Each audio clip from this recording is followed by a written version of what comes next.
Welcome to the Believe in the Land show. My name is Andy Billman. Let's take a look back at the week that was in Cleveland sports. What a wild start to the season has been for the Guardians. We've seen some highs, we've seen some lows. We're definitely not seeing many runs and hits at times. So it's been a bit frustrating. It's really been all over the map. We've felt every emotion so far this year, but the overall theme, because of losing 5 straight series heading into today's game with the Twins, has been losing. The Guardians don't lose like this under Terry Francona. It's the first time in his career that he's ever lost 5 straight series in a row. Not good. Not up to Terry Francona's expectations, certainly, and not up to the Guardians' expectations as well. So it's been hard. Today, though, they broke that streak. They got the win against Minnesota. Crowd control today was excellent. Excellent.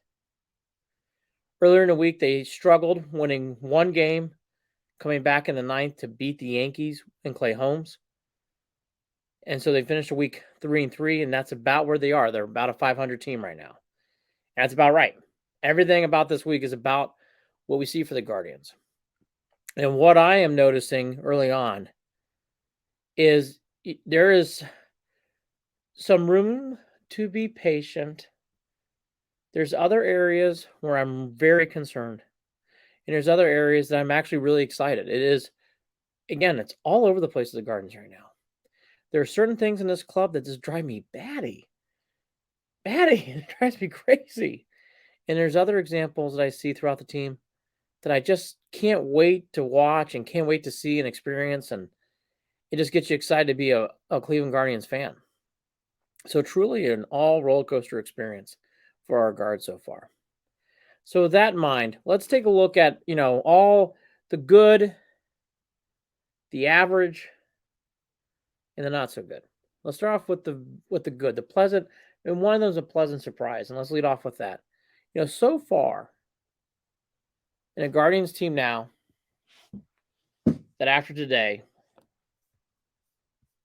is only, is really right there. It's so early, but you always kind of look up at the standings, but they're only 2.5 out, 34 games and almost a fourth of the season. And this pitching staff that came in, the starting pitching staff that came in with injuries with Tristan McKenzie. Then halfway through,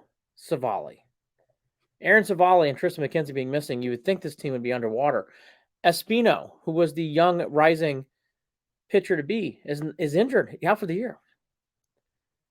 And yet, we have names like Tanner Bybee, who pitched very well against Garrett Cole this week.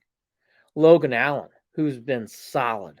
Peyton Battenfield, who even in a loss looked incredible against the Twins, looked great.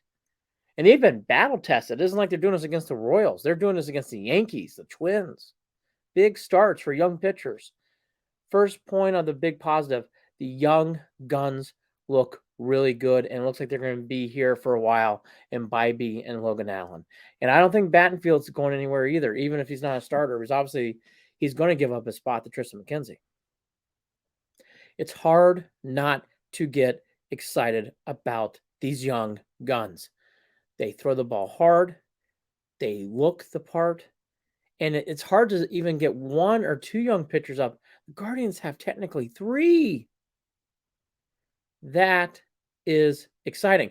And remember, their big pitching prospect is not one of the 3. The Guardians have produced, again, wonderful young starting pitching. It's unbelievable how they do it. And they do. They do it all the time. Showing up here again, the young, talented pitching. The other big plus I'd say is a positive is Jose Ramirez. Jose Ramirez sometimes gets lost in all these losses, and sometimes, lost in the shuffle, we should say, in all the losing with the series. But, Jose has already provided several big moments. He is clearly one of the best players in baseball. He is respected that way. And we, as Cleveland fans, should understand that and appreciate him. He is a fantastic player. And again, it's easy to forget about Jose, but he is right there. His home runs aren't where we would like him to be, but everything else is pretty steady Eddie for him. He just gets big hits and big spots. He just does. Had it again today in the first inning. Gets a big base hit to score the first round of the game. Huge. Right there. Start off the game. It's fun to watch him play. He is truly the MVP in this team. Two positives. The young guns of pitching. They're here. They're not going anywhere, and they're very good. Very good. Bybee especially sticks out. Could be elite. And Jose Ramirez is right where he needs to be. He's playing very well. And he hasn't even gone off yet. He's playing very well. So what's average? Well, I'd say so far there are things in the relief pitching that you kind of snarl at, and it's not perfect. But the relief pitching has been average so far. Clase has been good. Not great. Not elite. James Karinchak's up and down. He was good today. Might be bad tomorrow. Sam Hench is coming back. It's a huge lift. Sandlin has not been the prospect they were expecting. Eli Morgan's been pretty good, but again, he's not elite. So the relief pitching is okay. It's average. I think it has a chance to grow throughout the season, but it hasn't been top cut. They've lost a couple games we saw this year and one this week with the Yankees where Clase couldn't quite close it down. Would have been great for him to get that save in the New York game. Couldn't do it. Couldn't get the save in the prior week either to Boston. Couldn't do it. Clase is again, he's not elite. Last year he was elite. He didn't very rarely blown a save. And if he did, you certainly wouldn't see it in like a 10-day span. He's not elite as he normally is. Some of the relief pitching that we're used to seeing elites, not quite elite. They aren't bad, but they aren't elite. So they're doing good. They're okay, but you're not overly excited about the bullpen. The relief pitching's not exactly where you want it to be right now. Okay, but it's not terrible. You're not blowing things up. You're not scratching your head. If you want one thing to think about, I really do think at some point you're going to see Hunter Gaddis, Peyton Banfield, and I think that's going to really help the bullpen. I am concerned about Sandlin. Not sure how much longer you can bring him out there. He just doesn't seem to have it. He's concerning. But Sam Hench's coming back is exciting. He looked really good. It's only been one game, but he looked really good. And Stefan has got good stats, but he's not, again, not elite. Blew a save again yesterday against the Twins. Not in a safe situation, but blew the lead. So relief pitching's okay. It's okay. The defense so far for the Guardians has been okay. And this is one you got to more wring your hands about. The reason why I say that is the Guardians defense last year was very elite. They won 4 Gold Gloves. Kwan, Straw, Jimenez, Bieber. They are not close to that right now. The defense that was a big jewel. It was the reason why they went to October baseball. They just don't have the defense is just not there. And in fact, it's not even elite. It's very average. Very, very average. It's concerning how average it is. They're going to have to figure out how to get back to close to where they were last year. I mean, you can't expect everything you get from the year before. But this has been a big drop-off defensively. In particular, to one position of big concern, and that's Mike Zunino and catcher. He is concerning behind the plate. His defensive skills are very much lacking. He is definitely not doing enough behind the plate. Just frankly, he's not. Zunino's got to do better than what he is right now. He just can't seem at times, normal balls that come up around the shoulders, they're not even going by. They're going by all the way, though. They're going by, and guys are taking 2 bases from it. Happened again this week. Misses a ball shoulder length. Next thing you know, guy's on third from first. The Zunino defensive thing is a huge concern, and I'll put on that last one just for him alone. The defense overall, very average. They got to be better than average. They don't have to be elite. They got to be very good, and they're not very good right now. They're just okay. Got to get better defense. The Guardians really rely on defense. They have got to do a better job defensively. Have to. It's not good enough. And again, back to Zunino. He's a concern. Defensively, the catcher position for the Guardians is not just a weakness, it's a liability. It's costing them already. They have got to figure something out there. 2 other concerns. Now to the other end of this. The home runs are not there. They are last. So there's 2 ways to look at it. It's not surprising. It's not shocking, I should say, but you would like to see more power. But they weren't a power hitting team last year, so you can't be like stunned. But the home runs are they're just not I don't know what to say. They're just not there, and they don't show signs of ever being there this year. And I will say overall that is a long-term concern. The Guardians have to figure out next season how to bring some home run pop. I mean, not a lot. Some. They just don't have any home run threat. It'd be like a major lacking 3-point shooting team in basketball. The Guardians are really lacking home run power. They have no home run depth. They just don't have it. Again, not shocking, but it's bad. I mean, the power outage is bad. And it's definitely getting on fans, and it rankles fans, and I can understand that. It rankles me. Again, it's not, we get it. It's not surprising. It isn't surprising. But still, you want to see your team hit some home runs. 30th is not acceptable either. It's been really bad. They got to do better than 30th. They've got to figure out in this offseason, how do you get some power?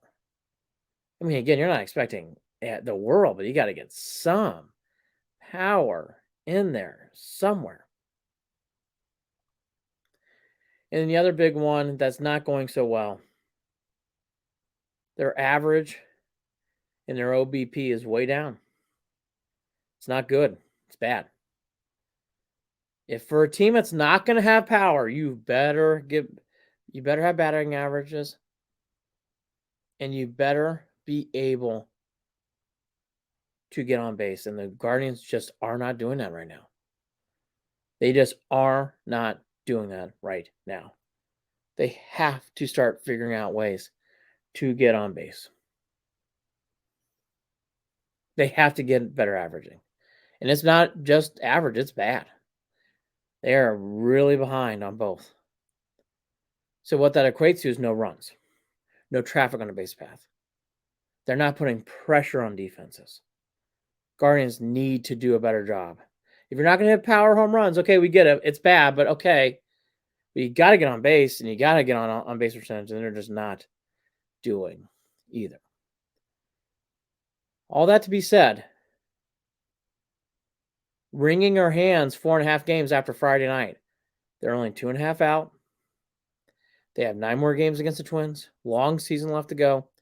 And for the Guardians to be not playing well, only 2.5 out, you take it. This division's a blessing for the Guardians. The division is a huge blessing for this club. Any other division, any other way, they'd be in big trouble right now. AL Central, it's nice and comfy. Nice and comfy. Royals stink. Tigers are hot right now. Twins are not scary. In fact, the Guardians really do well against them. And the White Sox are just unraveling, having a very strange, bad season so far. Never good to say strange and bad, but they are. They're having a strange and bad season. Very winnable division. Kitty Cats come to town. They need to take out the garbage against Detroit. They need to win 2 out of 3. Get those games back. They lost in Detroit. Young pitching's there. Great. J-Ram's there. Great. Average defense. Some other things that are average. There's some other things that have to improve on this team. Okay, we get that. And I think over time you'll see better defense. I would hope their average on-base percentage rises up to where it needs to be. Those are things that you would hope for this team that doesn't hit the ball hard. That are things that you can do. Guardians, okay week. They really got away with winning one in New York. They should have won another game, but again, couldn't close it out the way they wanted to. So they end the week 3-3. But again, that's been this club, hasn't it? This club has just been about plodding along, being average. But there they are, 2.5 out. We come back. We've had a week to digest. Let's talk a little bit more about the Cleveland Cavaliers. Welcome back to the Believe in the Land show. My name is Andy Billman. If you like this and you like instantaneous, as soon as the game's over, you want analysis on the Guardians. In the fall, the Browns. In the fall, the Cavs. In the fall, the Buckeyes football team. You come check at Official Cleveland Sports, the Believe in the Land experience.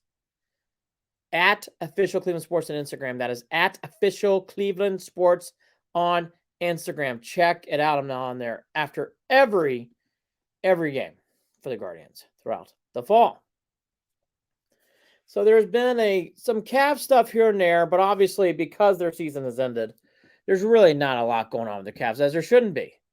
There's still, I think, shock. There's still people who are trying to debate about what the Cavs should do. There was a lot of things this week we're going to get into about Dylan Brooks. But it's still kind of stunning.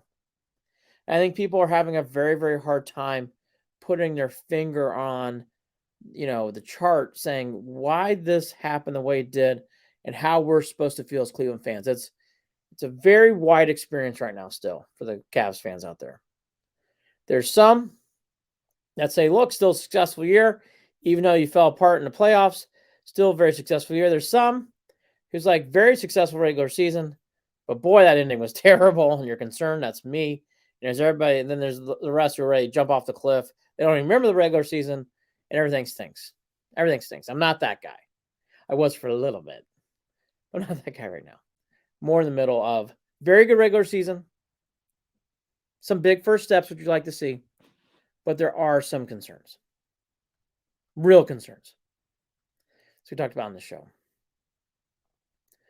Kobe Altman spoke this week. He finished runner-up in the, front office awards, which is a nice award. Nice to see. But Kobe Altman's approval rating right now in Cleveland's not very high. Very, very low. Definitely not a fan favorite right now. And that's understandable. I mean, the Cavs really struggle. Really struggled. So what to think about this? How to... when you see things out there, like, and you're watching the playoffs, like, here's just 3 things that came across my plate this week that I would munch on. I think the obvious one's Dylan Brooks. That was a big topic. He is not being brought back by the Grizzlies. He's gone. So should the Cavs invest in Dylan Brooks? I say no.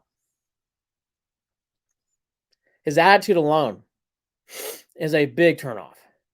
He's not a team guy. He is definitely likes the villain character. Not something you dislike. You want people to have edge. You want people to not sometimes embrace the social reality of being likable. You like that. You like people sometimes that are brash and harsh and just want to win. But there's a difference too between villainizing and that bleeding through your locker room. And that's definitely something we're experiencing right now with what happened in Memphis with Dylan Brooks.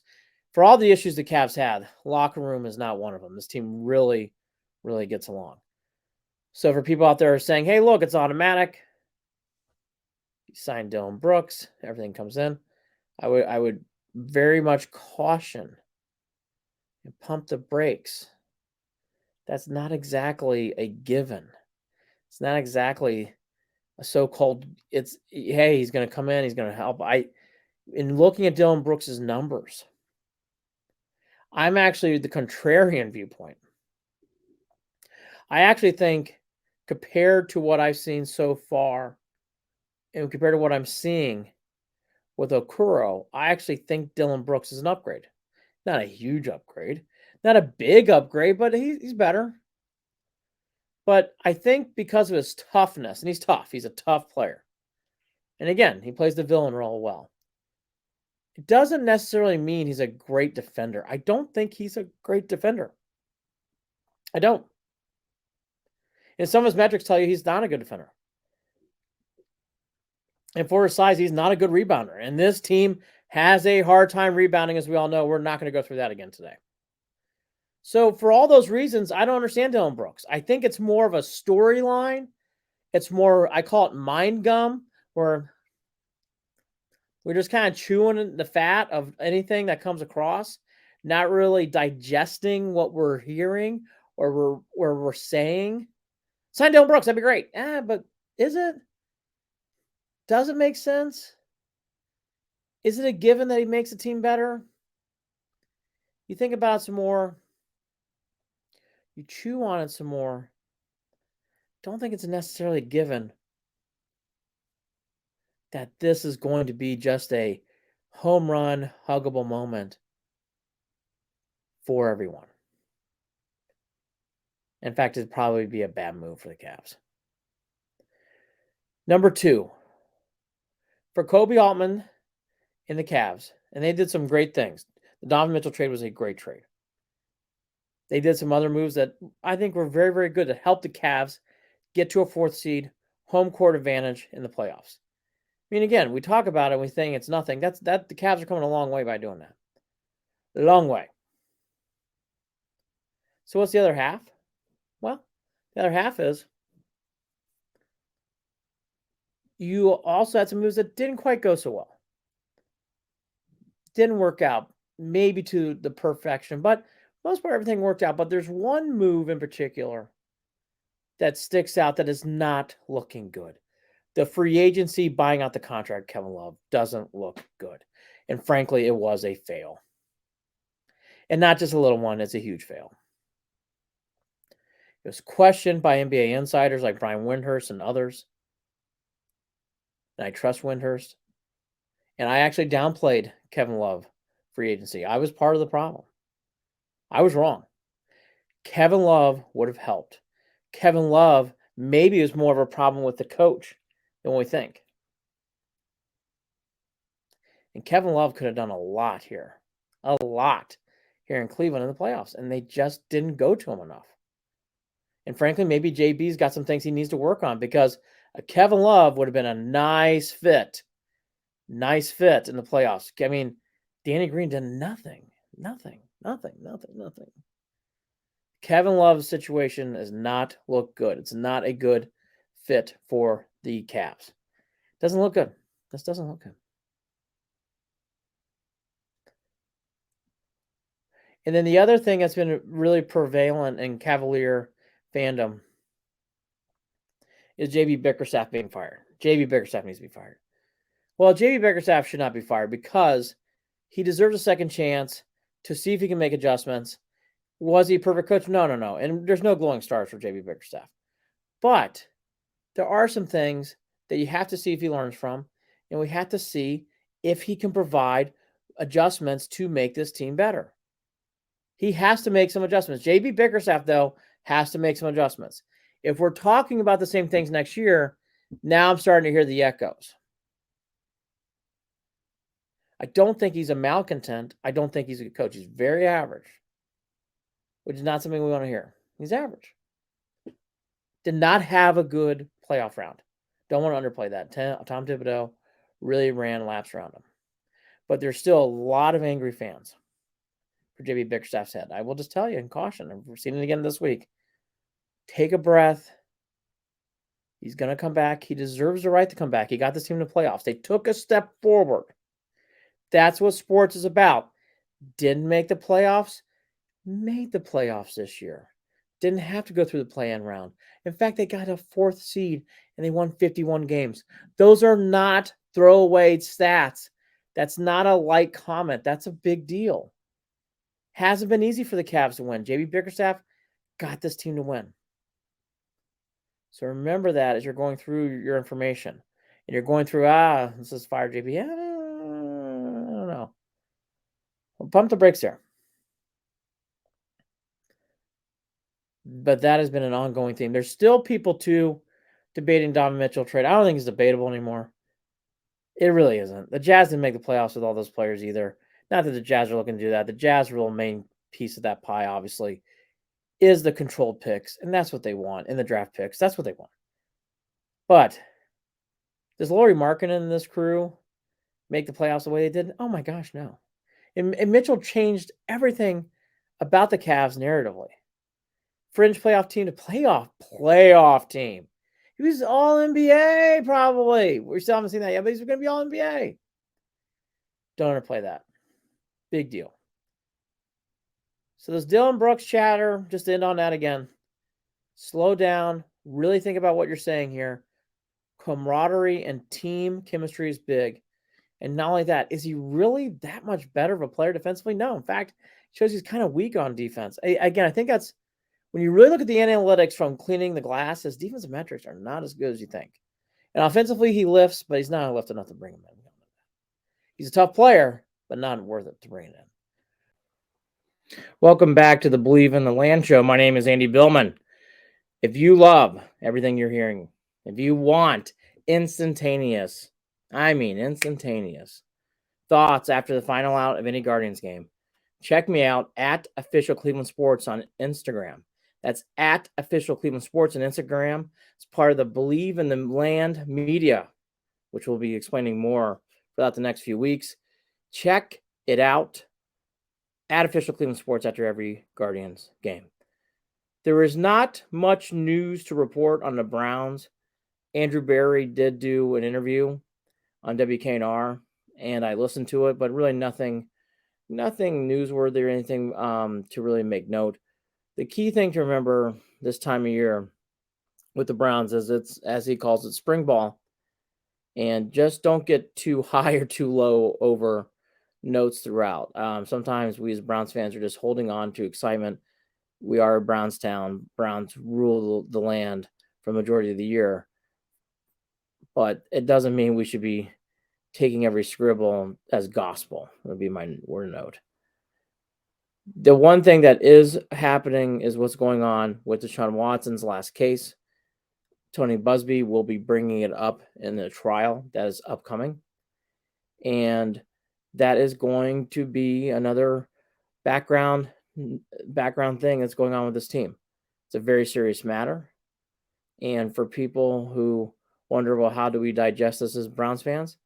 This is part of what we signed up for when Deshaun Watson came to Cleveland. He had some cases against him. I believe some of these women are very truthful. I'm sure not everything that's being said is true. But this young lady who wants to go to court has every right to be heard. And we need to, my advice to Browns fans is I would read and listen to what she's saying, listen to what all parties are saying, the defense and the offense, and make your own judgment about what you think happens. But I would not put your head in the sand. I don't think that's the right thing to do either. Have to accept this is part of the Deshaun Watson that we got in here in Cleveland. Doesn't mean he can't become a great person after this. Doesn't mean he didn't do these things either, though. So I do believe some of these things really did happen. So that's Deshaun Watson. That is ongoing, and Tony Busby will be the attorney at hand. And it sounds like from all indications that it is going to go to court at some point in a civil suit, not criminal court. The Guardians made 2 transactions that we should discuss and bring up because they're names. They're names for sure. Let's go with Oscar Gonzalez first, SpongeBob, who is our hero from last year. Didn't get a chance to talk to him in the first segment, but we should mention Oscar. He has really struggled this year. Just one thing a note for Oscar, and not one thing a note for us as Guardians fans. Oscar Gonzalez is struggling. It doesn't mean he stinks. Doesn't mean his career is over. Andres Jimenez struggled. He got sent down, came back up. This happens a lot in a second year for a major leaguer, especially. Players get sent down and they can get brought back up. Oscar Gonzalez has some things to work on. I am rooting for Oscar Gonzalez. Hopefully, all Guardians fans are rooting for Oscar Gonzalez, and I'm sure we are, because he is a great spirit. He was great watching him hit those runs. He's got a great smile, got a great attitude. But he's struggling, and he needs to be sent down. For how long, we'll find out. But he really had a hard time this year getting settled. I think him taking away at bats from Brennan wasn't fair to the team, wasn't fair to Brennan. They did announce that George Arias is going to be playing as well. So you're going to see a lot more of Arias, who I think deserves some at-bats too. And again, we wish the best for Oscar, but it's not – we don't have time right now for him to figure out at a big league level what's going on in the swing, and he has some things to figure out with the swing. And I believe he will figure it out, by the way. I believe in Oscar Gonzalez. I also believe, too, sometimes you have to send a guy down. And when you bring him back, it's okay. Doesn't mean he stinks. Then there's Zach Plesac. Zach is going through a lot as an Indian/Guardian in his years here. He's gone through a lot of emotion. There was the incident in Chicago during COVID. There's several incidents on the mound where he got frustrated afterwards and injured himself in his hand.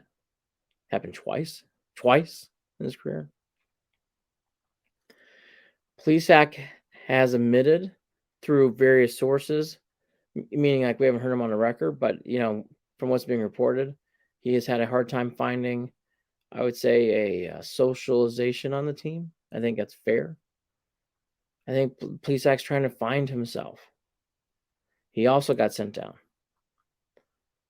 Zach Plesac being in Columbus all year is not a good thing. I'm also rooting for Zach Plesac. I want him to figure out what's going on and come back up here and be the best person that he can be. The Guardians right now simply don't need him on top of it because Logan Allen is pitching well. Bybee's pitching well. Battenfield's pitching well. And Bybee especially is an elite-looking guy. I think Logan Allen's got very good stuff, and Peyton Battenfield's out pitching right now. Zach Plesac. Doesn't mean Zach Plesac can't find it. Those are two big transactions. The Plesac one, you can feel it. You can feel the momentum after the Boston game. He's just giving up too many runs in every other appearance. He's not consistent. And Oscar Gonzalez is striking out too much. Not getting on base enough. He's bringing down the lineup. Zach Plesac was bringing down the rotation. They both need to go down to Columbus and get some work done. Let's hope they both get back to Cleveland soon, refreshed. And Peyton Battenfield earned the spot over Zach Plesac, and the same is true with Willie Brennan and Arias. They earn those spots right now over Gonzalez. Finally, on a sad note, it was sad to hear about the passing of Nick Gilbert, Dan Gilbert's son, who was a fixture at many lottery drawings with his bow tie and his spirit. And you could feel Nick's spirit. You just wanted to hug Nick when you watched him. It's very, very sad to hear that he passed.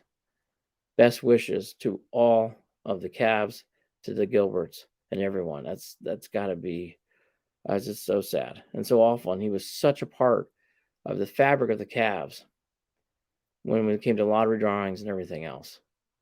So best wishes and not best wishes, but thoughts and prayers that go out to the Gilberts at this time. Guardians go 3-3. Plesac and Gonzalez get sent down.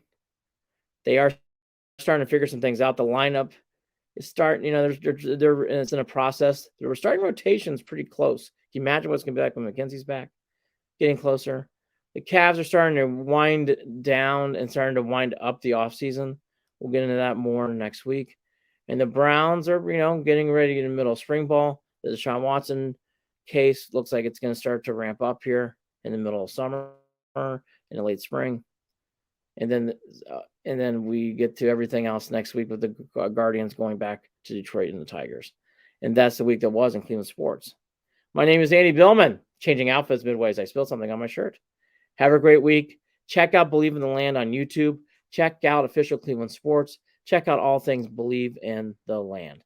See you guys next week.